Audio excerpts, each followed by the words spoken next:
구약성경 사사기 20장 29절에서 48절까지 우리 한 목소리로 함께 봉독하겠습니다. 이스라엘이 기브와 주위의 군사를 매복하니라. 이스라엘 자손이 셋째 날에 베냐민 자손을 치러 올라가서 전과 같이 기브와에 맞서 전열을 갖추매 베냐민 자손이 나와서 백성을 맞더니 꾀임에 빠져 성읍을 떠났더라. 그들이 큰 길, 곧 한쪽은 베델로 올라가는 길이요 한쪽은 기브아의 들로 가는 길에서 백성을 쳐서 전과 같이 이스라엘 사람 30명 가량을 죽이기 시작하며 베냐민 자손이 스스로 이르기를 이들이 처음과 같이 우리 앞에서 패한다 하나 이스라엘 자손은 이르기를 우리가 도망하여 그들을 성읍에서 큰 길로 꿰어내자 하고 이스라엘 사람들이 모두 그들의 처소에서 일어나서 바알 다말에서 전열을 갖추었고 이스라엘의 복병은 그 장소 곧 기브와 초장에서 쏟아져 나왔더라. 온 이스라엘 사람 중에서 택한 사람 10,000명이 기브아에 이르러 치매 싸움이 치열하나 베냐민 사람은 화가 자기에게 미친 줄을 알지 못하였더라. 여호와께서 이스라엘 앞에서 베냐민을 치심해 당일에 이스라엘 자손이 베냐민 사람 25,000명을 죽였으니 다 칼을 빼는 자였더라. 이에 베냐민 자손이 자기가 패하는 것을 깨달았으니 이는 이스라엘 사람이 기브아에 매복한 군사를 믿고 잠깐 베냐민 사람 앞을 피하며 복병이 급히 나와 기브아로 돌격하고 나아가며 칼날로 온 성읍을 쳤음이더라. 처음에 이스라엘 사람과 복병 사이에 약속하기를 성읍에서 큰 연기가 치솟는 것으로 군호를 삼자 하고 이스라엘 사람은 싸우다가 물러가고 베냐민 사람은 이스라엘 사람 30명 가량을 쳐 죽이기를 시작하여 이르기를 이들이 틀림없이 처음 싸움과 같이 우리에게 패한다 하다가 연기 구름이 기둥같이 성읍 가운데에서 치솟을 때에 베냐민 사람이 뒤를 돌아보매 온 성읍에 연기가 하늘에 닿았고 이스라엘 사람은 돌아서는지라.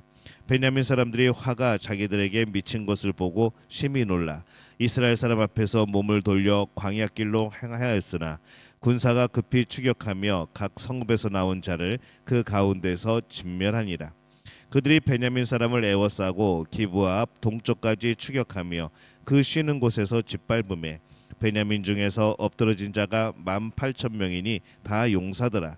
그들이 몸을 돌려 광야로 도망하였으나 림몬 바위에 이르는 큰 길에서 이스라엘이 또 5,000명을 이삭 줍듯 하고 또 급히 그 뒤를 따라 기돔에 이르러 또 2,000명을 죽였으니 이날에 베냐민 사람으로서 칼을 빼는 자가 엎드려진 것이 모두 25,000명이니 다 용사였더라. 베냐민 사람 600명이 돌이켜 광야로 도망하여 림몬 바위에 이르러 거기에서 넉 달 동안 지냈더라.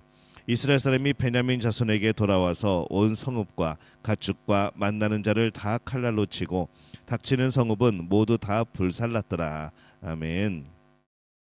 할렐루야. 하나님의 은혜가 오늘 이 새벽에 하루의 첫 시간을 주 앞에 드리는 우리 믿음의 가족들에게 함께 하시기를 예수님의 이름으로 축원합니다.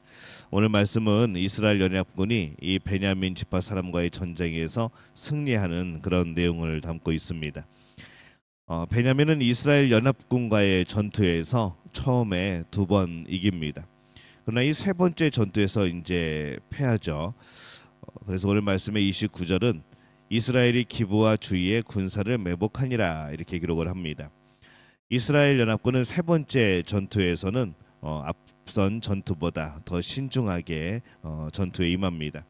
매복 작전을 사용하여서 결국 베냐민 군대를 이겨내지요. 이제 그들은 하나님 앞에 엎드림으로 이 세 번째 전쟁에서는 최소한의 겸손 또 하나님 앞에서의 신중함 이런 것으로 그 전쟁에 임하였던 것을 우리가 볼 수 있습니다. 결국 이 베냐민 지파가 완전히 패합니다. 베냐민 사람 25,000명을 죽였고 앞선 2번의 전투에서 이스라엘 연합군이 또 수만 명을 죽입니다. 그리고 이번에는 베냐민 지파 군인들이 25,000명이 죽은 것이죠. 과연 이 전쟁이 과연 그런 가치가 있는 전쟁인가? 우리가 살짝 객관적으로 이제 그런 관점에서 이 전쟁을 보게 되어집니다. 대체 무엇을 위한 전쟁이었는가? 이스라엘 연합군이 그렇게 많이 죽고 또 베냐민 지파 사람들이 모두 죽임을 당할 정도로 그렇게 가치 있는 전쟁이었는가? 그들은 이 전쟁을 통해서 사실은 죄를 씻기보다는 더 많은 죄를 쌓는 그런 결과가 된 이제 그런 전쟁이다라고 보여집니다. 많은 전쟁들이 그렇습니다. 때로는 정말 가치 없는 그런 전쟁을 할 때가 많은 것이죠. 그래서 그런 가치 없는 전쟁을 하지 않도록 주의하고 또 주의할 필요가 우리에게 있습니다. 오늘날 가치 없는 전쟁을 하고 가치 없이 사람들을 죽이는 모습들을 우리는 참 많이 봅니다. 그들은 눈앞에 있는 이익 또 눈앞에 있는 감정 이런 것 때문에 전쟁을 하죠. 전쟁을 하느라 힘을 쏟고 살아갑니다. 모든 전쟁에는 승자가 있고 패자가 있습니다. 이제 그들은 자신들이 승자가 될 것이라 생각하며 전쟁을 시작하죠. 그러나 9번을 이겼어도 한 번 패하면 모든 것이 끝인 것이 이 전쟁입니다. 이 베냐민은 전쟁을 피할 수 있었습니다.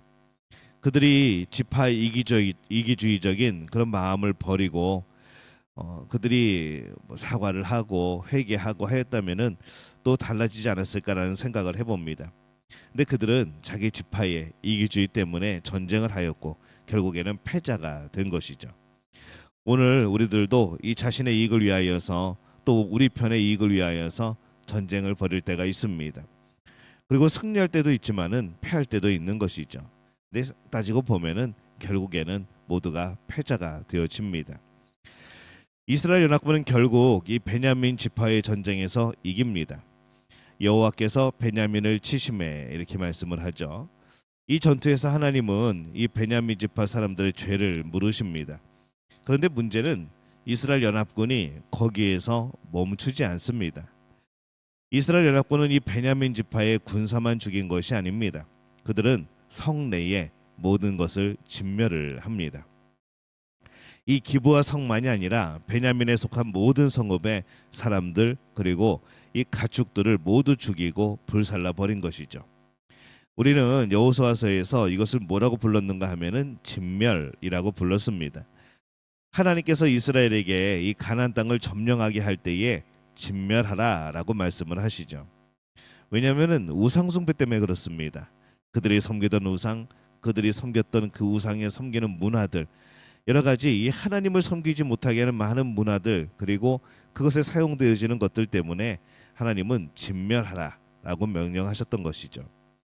근데 이스라엘은 지금 가나안을 점령할 때보다 더 강하게 지금 베냐민 지파를 진멸한 겁니다. 이스라엘 연합군이 승리합니다. 그래서 베냐민 지파를 진멸합니다. 근데 그들이 진멸한 사람들은 누구인가 하면은 자신의 형제들이었던 것이죠. 처음에 전쟁을 시작할 때에 그들의 감정적인 면 또 교만 때문에 전투에서 진 것을 우리가 봅니다. 그리고 신중하게 하나님 앞에 엎드려서 전쟁을 합니다. 그래서 그 전쟁은 승리를 했습니다. 근데 그들은 그 승리 후에 오히려 무너졌다는 것이죠. 승리 후에 다시 그들의 감정을 주체하지 못하고 승리에 취해서 더 많은 죄를 범하고 진멸에까지 이르게 된 겁니다. 오늘날 사람들이 승리하기 때문에 오히려 크게 패배하는 경우들이 있습니다. 승리하지 않았으면 교만하지 않았을 텐데 승리하지 않았으면은 또 힘이 없기 때문에 다른 사람에게 더한 그런 해를 가할 생각을 하지 않았을 텐데 승리하여서 힘이 있다고 믿었기에 교만하였기 때문에 수없이 많은 진멸을 하려고 덤벼드는 경우들이 있다는 것이죠. 그러면서도 그것이 죄라는 것을 깨닫지 못할 때가 많이 있습니다. 사람들은 승리만을 원합니다.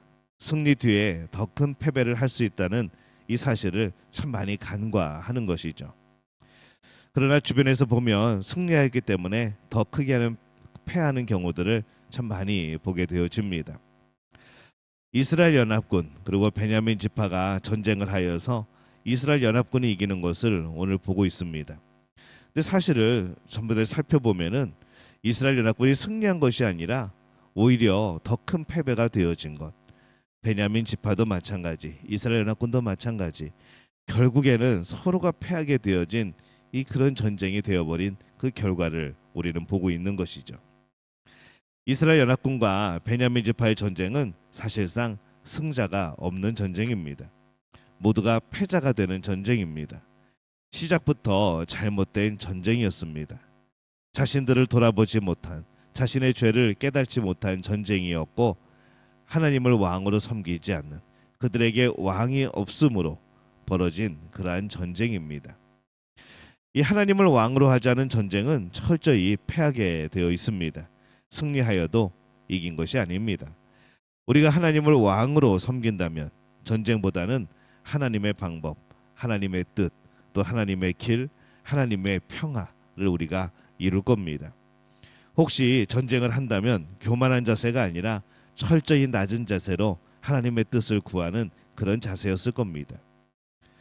이 전쟁이라는 중요한 일에는 처음부터 끝까지 오직 하나님을 왕으로 하고 있는지를 점검하고 또 점검해야 하는 것이죠. 오늘 우리는 무슨 전쟁을 하고 있습니까? 어떠한 전쟁의 모습으로 살아가고 있습니까? 우리의 왕은 하나님입니다. 내 자신이 아닌 것이죠. 내가 왕이 되어 싸우는 전쟁, 이것은 모두가 패하는 겁니다. 그러나 하나님이 왕이 되어 주실 때, 그럼에도 하나님이 왕이실 때 싸워지는 전쟁들은 우리에게 승리가 되어지지만, 하나님이 왕으로 섬겨지지 않는 그날 우리의 삶 속에서의 전쟁은 늘 패배가 되어지는 것이죠. 오늘 우리는 하나님을 진정으로 왕으로 섬기고 살아가고 있는지 오늘 돌이켜보는 그런 우리들이 되었으면 좋겠습니다. 내가 왕이 되진 않는지, 내가 교만하진 않는지, 또 내가 하나님 자리에 앉아서 모든 삶을 바라보고 있지는 않은지, 오늘 우리가 다시 한번 우리의 마음을 열고 하나님을 왕으로 섬기는 그런 복된 우리 믿음의 가족들이 되어지시기를 예수님의 이름으로 축원합니다.